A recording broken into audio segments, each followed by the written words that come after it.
नमस्कार, मैं राकेश अचल आज फिर एक ख़ास विषय पर बातचीत के साथ आपके लिए सामने उपस्थित हूँ। दरअसल मित्रों, आने वाले दिनों में क्वाड की बैठक है, अमेरिका जा रहे हैं हमारे माननीय प्रधानमंत्री जी। और उनकी अमेरिका यात्रा से ठीक पहले अभी मेरे मित्रों ने अमेरिका से एक इंस्टाग्राम का संदेश भेजा है, एक खबर भेजी है, जिसमें कहा गया है कि अमेरिका के जो राष्ट्रपति महोदय हैं बाइडेन साहब, जो बाइडेन साहब, उन्होंने भारत में जो पृथक सिख राष्ट्र की मांग करने वाले लोग हैं, यानी पृथकतावादी लोग हैं, पृथकता का समर्थन करने वाले लोग हैं, ऐसे लोगों के एक समूह से व्हाइट हाउस में बातचीत की है और उन्हें बड़े गौर से सुना है।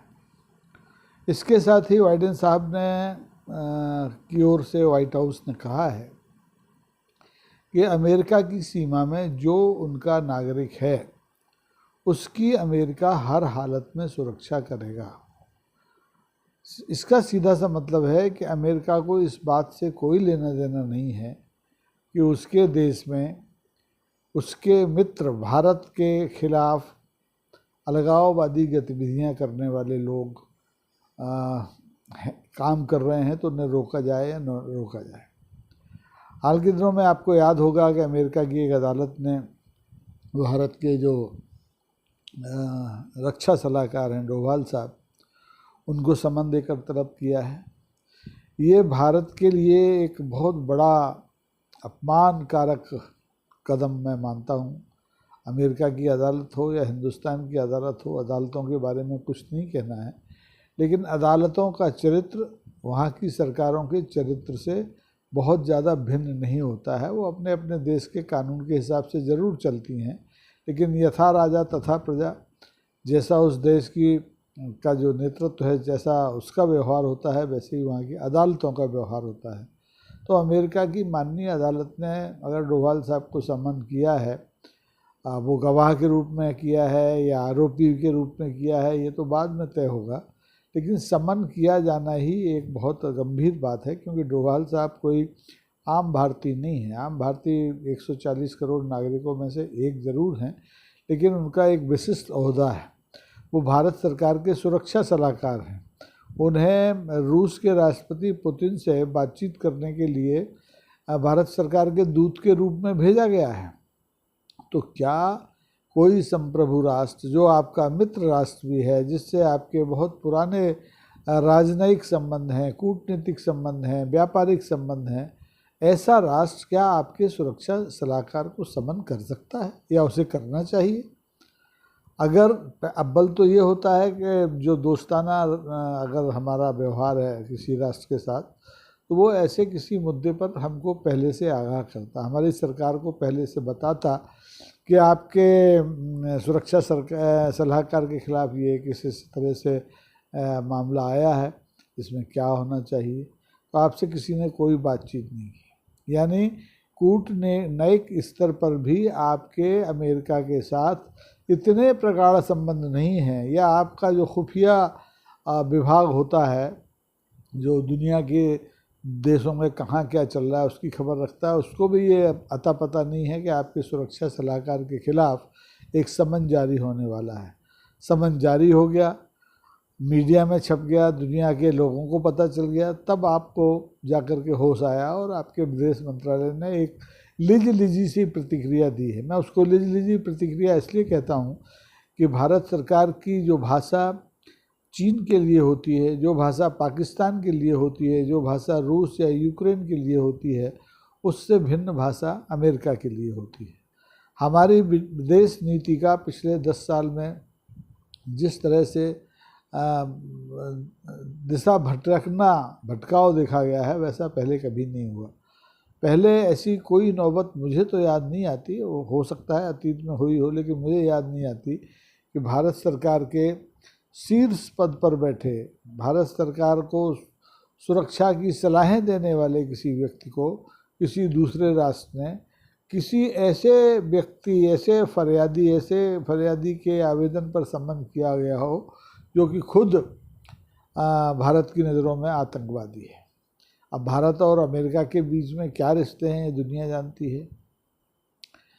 भारत के रिश्ते जब ट्रंप साहब राष्ट्रपति थे तब दूसरे तरह से थे, ट्रंप से पहले जो राष्ट्रपति थे और उनके सामने दूसरे तरह के थे, और बाइडेन साहब के सामने दूसरे तरह के हैं। बाइडेन साहब के साथ जो रिश्ते हैं उसमें मैं देख रहा हूँ, और आप सब जानते होंगे कि वो बहुत ज़्यादा भारत की परवाह कर नहीं रहे हैं कई अंतर्राष्ट्रीय मामलों में, चाहे वो रूस यूक्रेन का युद्ध हो, चाहे वो यहाँ इजराइल और फ़िलिस्तीन के बीच का युद्ध हो, और चाहे जो पाकिस्तान है या चीन है उसके साथ उसका व्यवहार हो। भारत के जितने भी अदावत वाले रिश्ते दूसरे देशों से, उनसे अमेरिका का बड़ा प्रिय रिश्ता है। बावजूद इसके हमारे जो प्रधानमंत्री जी हैं वो कहते हैं कि अमेरिका भारत का बहुत ख़ास दोस्त है, और निजी तौर पर भी वो वहाँ के जो प्रमुख राष्ट्राध्यक्ष हैं उनसे अपने संबंध बताते हैं, और जाहिर भी है। ट्रंप साहब के इलेक्शन में मुझे याद आता है कि उन्होंने भारतवंशियों के बीच में जाकर के खूब प्रचार किया था परोक्ष रूप से ट्रंप साहब का। ऐसा पहली बार हुआ था हिंदुस्तान के इतिहास में, 77-78 साल के इतिहास में किसी राष्ट्र प्रमुख ने विदेशों में जाकर के वहाँ के चुनावों में दखल नहीं दिया होगा, वहाँ के चुनावों में प्रत्याशियों का प्रचार नहीं किया होगा, लेकिन मोदी जी ने ये किया। एक नया इतिहास है, और इसी का परिणाम है कि आज अमेरिका का जो मौजूदा शासन है, और जो खुद चुनाव के दौर से गुजर रहा है अमेरिका, वहाँ राष्ट्रपति के नए चुनाव होना है, और फिर भी जो वर्तमान राष्ट्राध्यक्ष हैं जो बाइडेन साहब, वो अलगाववादी आंदोलनों का समर्थन करने वाले लोगों से मिलते हैं, उनसे बातचीत करते हैं, उन्हें आश्वस्त करते हैं कि वो जब तक अमेरिका के नागरिक हैं, अमेरिका की सीमा में रह रहे हैं, तब तक उनका कोई बाल बांका नहीं कर पाएगा। अर्थात इस आश्वासन का सीधा सा मतलब है कि भारत और अमेरिका के बीच में चाहे जितने तरह की संधियाँ हों, लेकिन वहाँ जो अलगाववादी तत्व बैठे हैं, जो भारत के खिलाफ षड्यंत्र करते हैं, भारत में अलगाववादी आंदोलनों का समर्थन करते हैं, हत्याएं कराते हैं, उन सबको अमेरिका का प्रत्यक्ष समर्थन है। परोक्ष होता तो ठीक है, आप व्हाइट हाउस में बैठ कर के अलगाववादी गुटों से बातचीत कर रहे हैं, तो ये अमेरिका की दृष्टि में वहाँ के लोकतंत्र की खासियत हो सकती है, लेकिन भारत के लिए बहुत चिंता का विषय है। और भारत सरकार को इस मसले पर अपना रुख न सिर्फ भारत में की जनता के सामने स्पष्ट करना चाहिए, बल्कि अमेरिका के साथ भी सीधे बात करके अपनी ना सिर्फ आपत्ति दर्ज कराना चाहिए, बल्कि अमेरिका को चेताना चाहिए। अगर साहस है, आप बहुत बड़े राष्ट्रभक्त हैं, आप देश को हिंदू राष्ट्र बनाना चाहते हैं, आप दुनिया के विश्व गुरु हैं, तो इतना नैतिक साहस लाइए कि आप अमेरिका को भी आँख तरेजिए। आपने अभी तक चीन को झूला झुलाया होगा साबरमती के तट पर, अमेरिका के ट्रंप साहब के लिए यहाँ पर आयोजन किए होंगे सम्मान में, लेकिन आप इसके बावजूद भी अमेरिका की जो मूल विदेश नीति है उसमें कोई तब्दीली नहीं कर पाया। अमेरिका का कोई भी राष्ट्रपति हो, बाइडेन साहब हों, चाहे कल को कमला हैरिस हों या पहले ट्रंप साहब हों, वो अमेरिका की जो बनी बनाई विदेश नीति है उस पर ही चलते हैं। उसमें बहुत मामूली सा संशोधन कभी आपको दिखाई देता होगा, लेकिन हिंदुस्तान ऐसा देश है दुनिया का जहां उसकी पारंपरिक विदेश नीति को सिर्फ इसलिए छोड़ दिया गया क्योंकि वो ऐसी पार्टी के सरकारों और नेताओं द्वारा बनाई गई थी जो कि हमारे आज की सरकार को फूटी आँख नहीं सुहाते। जो देश के पहले प्रधानमंत्री थे पंडित जवाहरलाल नेहरू, उनके ज़माने में जो भारत ने विदेश नीति तय की थी, जो एक आंदोलन खड़ा किया था गुटनिरपेक्षता का, उस सब को छोड़ करके हमारी सरकार आज चल रही है। और उसका नतीजा है कि आज हमारी सरहदों से जुड़े हुए जो छोटे छोटे देश हैं, नेपाल है, पाकिस्तान है, आपका श्रीलंका है, बांग्लादेश है, म्यांमार है, किसी से हमारे इतने सौहार्दपूर्ण रिश्ते नहीं हैं कि हम उनसे अधिकार पूर्वक कुछ कह सकें। बांग्लादेश से घुसपैठ की समस्या सनातन है। ऐसे म्यांमार में अभी रोहिंग्या मुसलमान जब वहाँ पर वहाँ की सैन्य शासन ने उन पर अत्याचार किया तो भागकर भारत आ गए।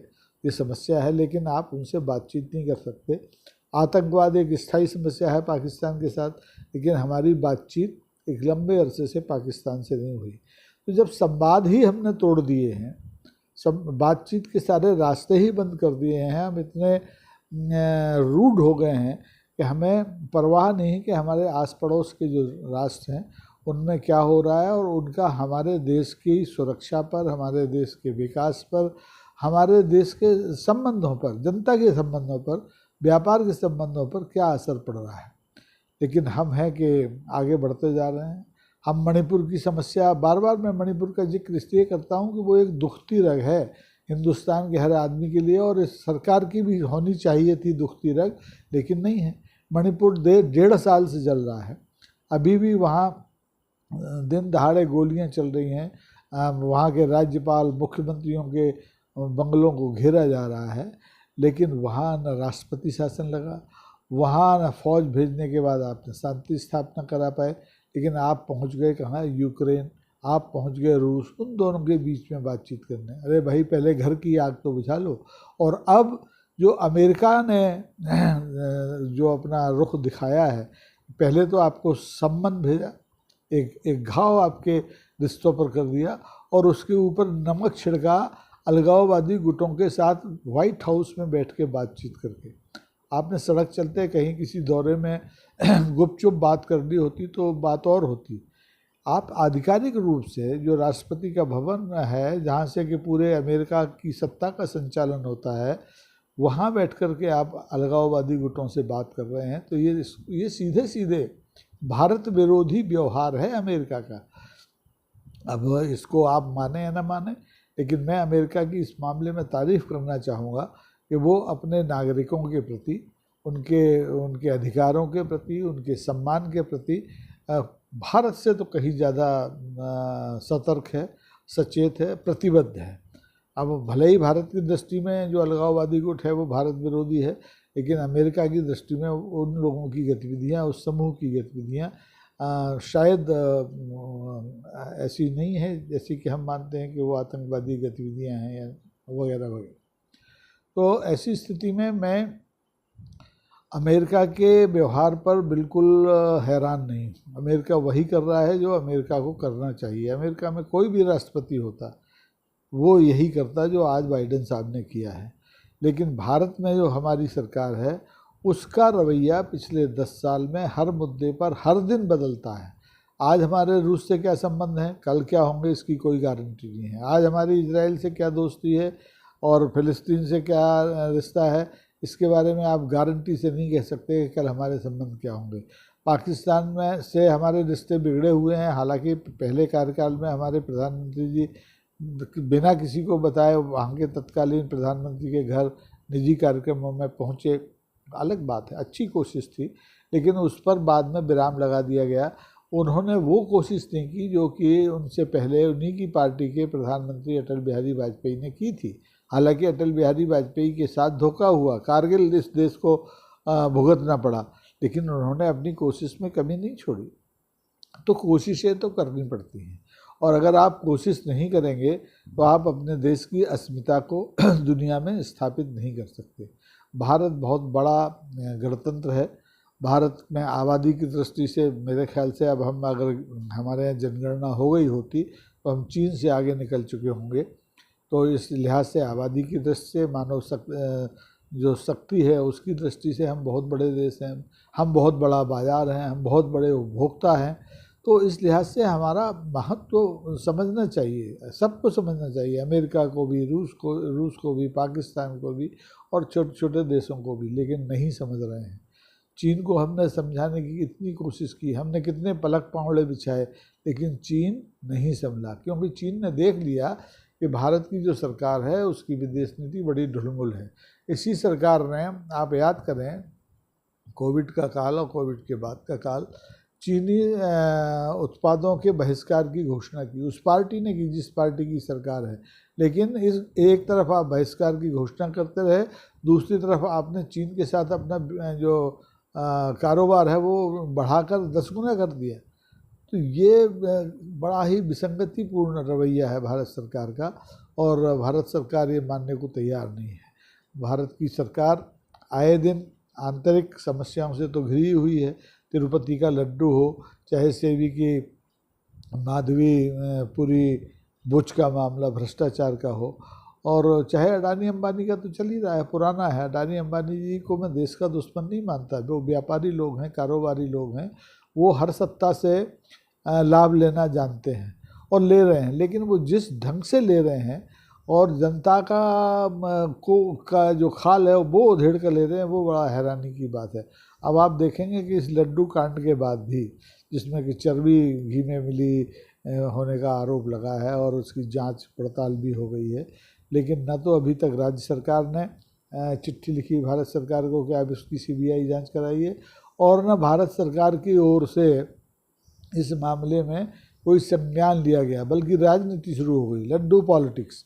तो ये अगर हमारा देश इस तरह की लड्डू पॉलिटिक्स और सेबी पॉलिटिक्स में उलझा रहेगा तो अंतर्राष्ट्रीय स्तर पर हमारी छवि और ख़राब होगी। लोग हमें आज हमारे सुरक्षा सलाहकार को समन भेज रहे हैं, कल को वो दिन दूर नहीं है कि वो हमारे केंद्र के मंत्रियों को सम्मन भेजें, हमारे लोकसभा के सदस्यों को सम्मन भेजें, किसी को भी सम्मन कर सकते हैं, क्योंकि उनकी ये हिम्मत एक बार हो गई है। आप उसके खिलाफ जिस प्रतिकार का, जिस ढंग से ज़बरदस्त प्रतिकार करना था, वो नहीं कर पाए हैं। क्या ये संभव नहीं था कि हमारे देश के प्रधानमंत्री देश के सुरक्षा सलाहकार को सम्मान मिलने के तत्काल बाद हॉटलाइन पर अमेरिका के राष्ट्रपति से बात करते, या हमारे विदेश मंत्री वहाँ के विदेश मंत्री से बात करते? नहीं की। हमारा विदेश मंत्रालय का एक नौकर सा अधिकारी आकर के मीडिया के सामने भारत का रुख प्रकट करता है। अरे भाई, इस तरह की लत्ता लपेड़ी करने से देश के हितों की सुरक्षा नहीं होती। देश के हितों की सुरक्षा के लिए आपको हिमालय की तरह अड़ के खड़ा होना पड़ता है, और देश के तमाम प्रधानमंत्रियों ने ये काम किया है। बार बार लोग नेहरू और इंदिरा गांधी को क्यों याद करते हैं? लाल बहादुर शास्त्री का तो छोटा सा कार्यकाल था, क्यों याद करते हैं? क्योंकि वो झुके नहीं, वो रुके नहीं, वो लगातार बढ़ते गए और उन नीतियों पर बढ़ते गए जो भारत की संप्रभुता के लिए, भारत की ताकत के लिए, भारत के सम्मान के लिए ज़रूरी था। आज ना हम निर्गुट आंदोलन के प्रणेता माने जाते हैं, आज ना हमको कोई इसलिए सम्मान करता है कि हम बहुत बड़ा बाज़ार हैं। हमारा सम्मान मिट्टी में मिलता जा रहा है, और ये मिट्टी में सम्मान का मिलना बहुत बुरी बात होती है। पिछली सरकार में रहना अलग बात है, और देश का सम्मान बनाए रखना अलग बात है। आपके देश में अगर देश का सम्मान नहीं होगा तो देश के नागरिकों का सम्मान कैसे होगा? दुनिया के 18 से ज़्यादा देशों में भारत के लोग नौकरियों में हैं, कारोबार में हैं, सेवाओं में, अलग अलग तरह की सेवाओं में हैं। अगर भारत सरकार का ये रवैया इसी तरह ढुलमुल रहा तो उन सबके मान प्रतिष्ठा पर भी इसकी आँच आएगी। अगर अमेरिका की सरकार भारत के सुरक्षा सलाहकार को सम्मन कर सकती है तो वहाँ के भारतवंशियों के साथ तो पता नहीं क्या व्यवहार करेगी, कब उनको लात मार के बाहर देश के भगा दे। हालांकि ऐसा होगा नहीं, क्योंकि वहाँ की अर्थव्यवस्था की एक बहुत मजबूत कड़ी है भारतवंशी। भारतवंशियों की प्रतिभा, योग्यता, क्षमता पर किसी को संदेह नहीं है, लेकिन जब राजनीतिक नेतृत्व सवालों के घेरे में हो तो चिंता होती है। वहाँ रहने वाले लोगों को भी चिंता होगी कि आखिर ये हो क्या रहा है, क्यों हो रहा है। अगर भारत सरकार मजबूत होती, भारत सरकार की विदेश नीति स्पष्ट होती, तो मुझे पूरी उम्मीद है, मुझे पूरा भरोसा है कि अमेरिका ये दुस्साहस नहीं करता कि वो भारत के सुरक्षा सलाहकार को उसकी एक अदालत सम्मन कर देती, या वहाँ की अमेरिका की जो सरकार है, अमेरिका का जो सत्ता का केंद्र है व्हाइट हाउस, वो पृथकतावादी गुटों को बातचीत के लिए बुला लेता? बिल्कुल नहीं बुला लेता। अगर उसे भारत का डर होता या भारत के प्रति उसका कुछ सम्मान होता। अब जो है सो ठीक है, माननीय प्रधानमंत्री जी अमेरिका जाने वाले हैं, हमें उनकी इस यात्रा पर नज़र रखना चाहिए। होना तो ये चाहिए कि वो अमेरिका यात्रा रवाना होने से पहले भारत की जनता को संबोधित करें, प्रेस के बीच बैठें और ये आश्वस्त कर कर अमेरिका जाएं कि वो भारत के सम्मान के प्रति उसके खिलाफ जो अमेरिका सरकार द्वारा रवैया अख्तियार किया गया है उसका खुलकर प्रतिकार करेंगे, बिना डरे प्रतिकार करेंगे, बिना परिणामों की चिंता किए हुए प्रतिकार करेंगे।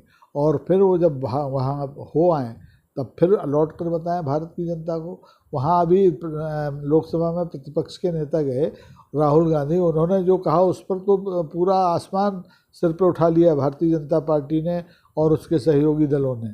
लेकिन इन दोनों मुद्दों पर कि सुरक्षा सलाहकार को एक अदालत अपराधियों की तरह सम्मन कर रही है, वहाँ आके पृथकतावादी जो गुट हैं भारत सरकार और भारत के खिलाफ, संप्रभुता के खिलाफ काम कर रहे हैं, उनसे वहाँ की सरकार बातचीत कर रही है और आप मुँह में गुड़ की डेली रख के बैठे हुए हैं। ये दुर्भाग्यपूर्ण है और मुझे लगता है कि आने वाले दिन भारत के लिए बहुत चिंताजनक हैं। देश के भीतर तो हैं ही चिंताजनक, पिछले 10 सालों से अदावत की राजनीति से ये देश गुजर रहा है, लेकिन अब हम अपनी सीमाओं के बाहर भी मान प्रतिष्ठा हमारी दांव पर लगी है और इस मान प्रतिष्ठा को बचाना हर भारतीय की जिम्मेदारी है। प्रधानमंत्री जी की भी जिम्मेदारी है, आपकी भी जिम्मेदारी है, मेरी भी जिम्मेदारी है। आप सरकार पर, सरकारी पार्टी पर दबाव बनाइए कि वो भारत के मान प्रतिष्ठा, सम्मान, संप्रभुता, सार्वभौमिकता के खिलाफ उठाए गए किसी भी कदम का, चाहे वो अमेरिका उठाए, चाहे रूस उठाए, चाहे चीन उठाए, उसका सख्ती से प्रतिकार करेंगे, हर मंच पर प्रतिकार करेंगे।